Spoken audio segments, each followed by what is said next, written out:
I have a major update coming out of Ukraine and also out of Washington, D.C. Ukrainian President Volodymyr Zelensky says there will be no elections during the wartime situation as they continue to defend themselves against the country of Russia and Vladimir Putin. Now, right now, Ukraine is supposed to be a democracy where there are elections every couple of years. The American people have been told we're fighting for democracy.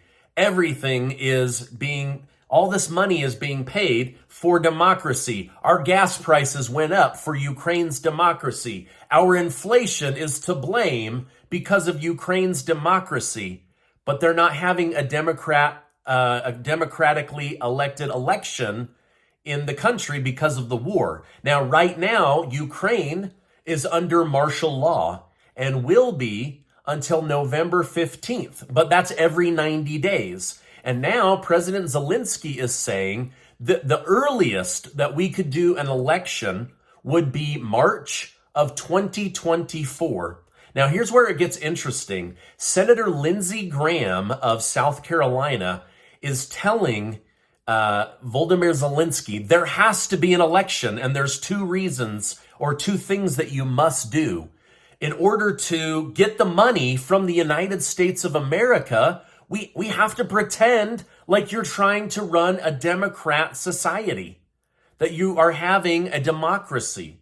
And so he's telling him, number one, you have to win the war against Vladimir Putin. This is a must, or else it will look really bad to the American people.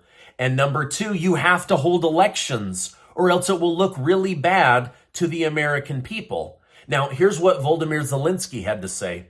We can hold elections as long as America and the United States taxpayer agrees to pay for this.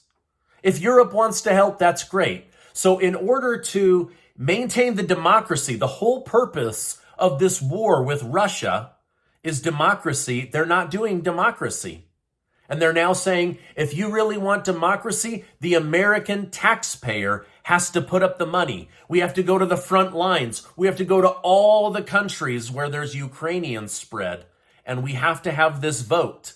And they're saying the American taxpayer has to pay for it. Now, Colonel Macgregor and former UN weapons inspector Scott Ritter have both said this war is not about democracy. Nobody cares about democracy. If they did care about democracy, then Victoria Nuland and President Barack Obama would not have done a coup and replaced the exact government that they wanted. So they got the government they wanted, and Putin decided to go to war, and now they're saying, we've got to stay in power so we can keep that money flowing from the United States of America. Anyway, this is a big update today. I'm going to let you make your own decision. Should the United States pay for the hundreds of millions of dollars in election money to Ukraine? Or should they say, you guys figure it out. You're not even doing democracy as it is right now. Let me know your thoughts in the comments down below.